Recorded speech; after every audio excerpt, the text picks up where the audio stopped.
Bom dia, turma. Na aula de hoje a gente vai estar falando sobre genética, tá bom? Mais precisamente sobre a primeira lei de Mendel. E antes da gente falar sobre a primeira lei de Mendel propriamente dita, a gente tem que entender e conhecer um pouco mais da vida do cara que recebeu o título de pai da genética. Esse cara seria Gregor Mendel. Bom, Mendel foi um monge austríaco que nasceu no ano de 1822, onde seus pais eram fazendeiros na Morávia. E Mendel possui uma educação rural que lhe ensinou o cultivo de plantas e a criação de animais, e isso acabou inspirando seu interesse pela natureza. Aos 20 anos, galera, Mendel deixou a fazenda na qual ele morava e ingressou em um mosteiro católico na cidade de Brum, hoje conhecido como Bjorn, na República Tcheca.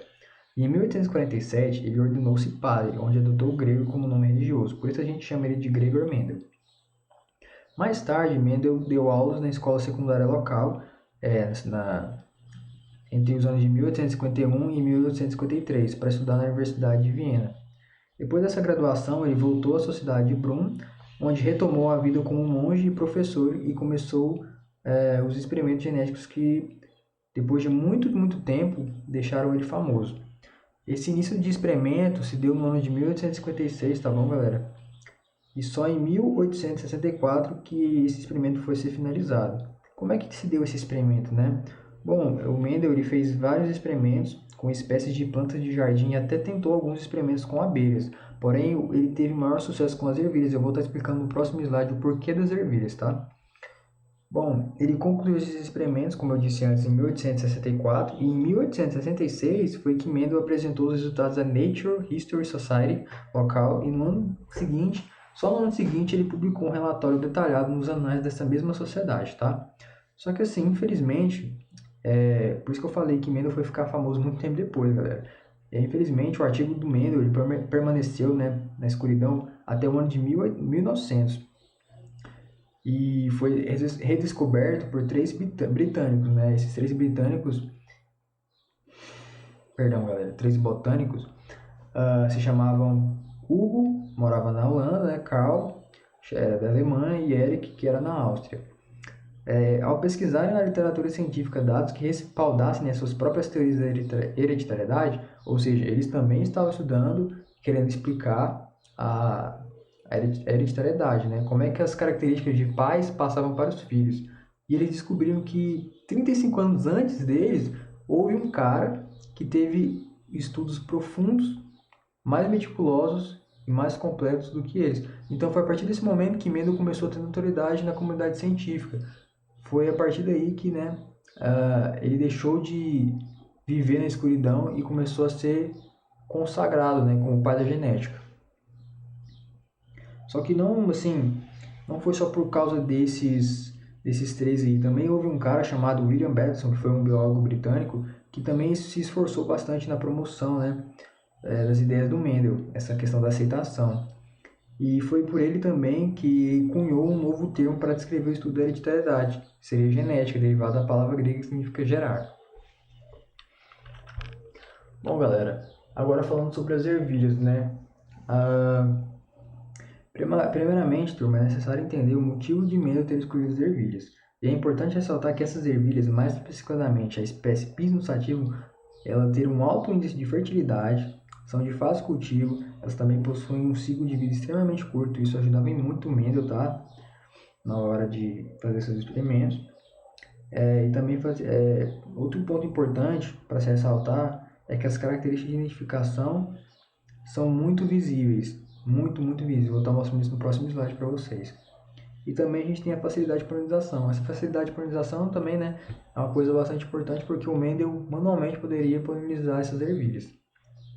Não quer dizer que o Mendel só tenha utilizado ervilhas, né? Como eu falei, ele tentou utilizar outros organismos, mas teve maior sucesso com as ervilhas. Ele também utilizou flores, e essas flores também estavam presentes em seus experimentos.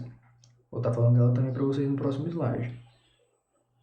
Isso tudo, galera, foi em prol para descobrir como essas características eram herdadas, tá bom? Aqui, né, nesse slide eu mostro para vocês as características de identificação que foram utilizadas por Mendel, as principais no caso. Bom, aqui, né, a gente tem as ervilhas, a textura da semente, podendo ser lisa e rugosa, a cor da semente, podendo ser amarela ou verde, a cor da flor, podendo ser roxa ou branca, a forma da vagem de ervilha, podendo ser inflada ou comprimida, A cor da vagem podendo ser amarela ou verde. Ali, né, do lado direito, né, do slide, a gente tem a posição da flor, podendo ser axial ou terminal. E a gente também tem a altura da flor, podendo ser alta ou baixa. Bom, agora a gente vai falar sobre o experimento, né, propriamente dito, como é que o Mendel fez isso, né, como é que ele chegou aonde ele chegou. Bom, galera, ele realizou cruzamentos acasalando a prole com os pais para testar uma característica de cada vez. Isso é muito importante para que vocês entendam a primeira lei de Mendel. Ou seja, a primeira lei de Mendel se resume a uma característica por vez, tá? Não mais que uma, mas uma por vez. Então, para explicar essa lei, a gente vai usar a cor das ervilhas, tá, galera? Ele começou cruzando duas plantas de ervilha de reprodução pura para uma determinada característica. Plantas reprodutoras puras significam que elas sempre produzirão a mesma aparência da característica quando cruzadas com elas mesmas. Ou seja, se você reproduzir uma linhagem pura amarela, só vai dar linhagem pura amarela. Se você reproduzir uma linhagem pura verde, só vai dar linhagem pura verde, tá? Então, nesse caso, uma planta de revestimento de ervilha amarela de reprodução pura, uma planta de revestimento de ervilha verde de reprodução pura foram usadas para fazer os testes.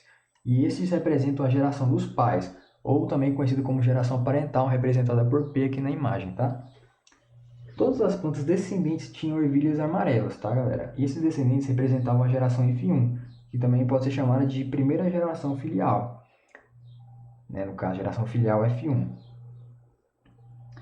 Mendel então passou a fazer o cruzamento com uma prole da geração F1, tá?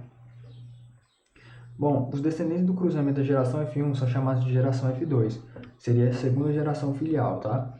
E Mendel fez isso para milhares de plantas de ervilha e descobriu que 75% das plantas tinham ervilhas amarelas, enquanto apenas 25% das plantas tinham ervilhas verdes, estabelecendo uma proporção de 3:1 de ervilhas amarelas para verdes.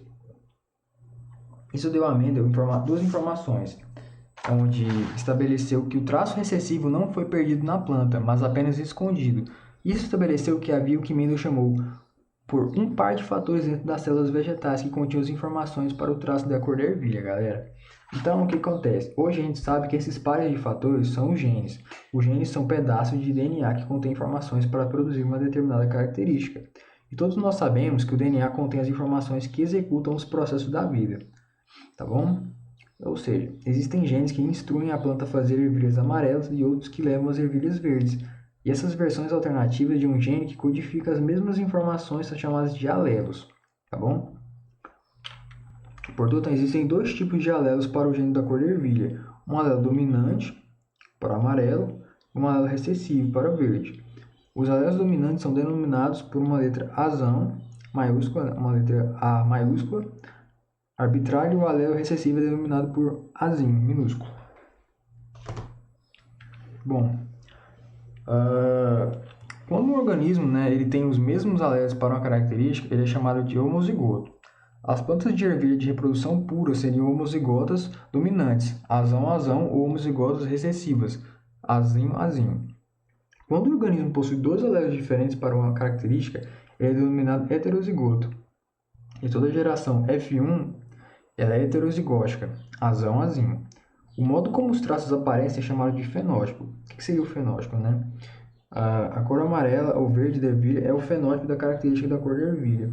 Por outro lado, a composição genética é a composição genética ou combinação de alelos é chamada de genótipo. O genótipo de uma planta amarela pode ser azão-azão ou azão-azinho, enquanto o genótipo de uma planta de ervilha sempre seria azinho-azinho. Bom, Mendel não parou apenas na geração F2, tá, galera? Ele realizou o cruzamento da geração F2 para confirmar suas conclusões anteriores, quando ele cruzou duas plantas de ervilha verde da geração F2 e acabou descobrindo que todos os descendentes eram plantas de ervilha verde. Quando ele cruzou duas plantas de ervilha amarela, obteve dois resultados. Ou todos os descendentes eram amarelos, ou os descendentes seguiam a proporção 3:1 da geração anterior. Isso confirmou a Mendel que haviam dois fatores. No entanto, a conclusão mais significativa que Mendel chegou é que esses pares de fatores deveriam estar se separando de algum ponto durante a formação dos gametas. Então, assim, não é um tema da nossa aula hoje, tá? Mas só elucidando previamente para vocês, essa teoria de gametas ela foi proposta na década de 1860 e foi aceita somente alguns anos depois. Bom, é isso para a aula de hoje, tá, pessoal? Eu espero que eu tenha conseguido deixar o conteúdo um pouco menos complicado para vocês. E é isso. Muito obrigado.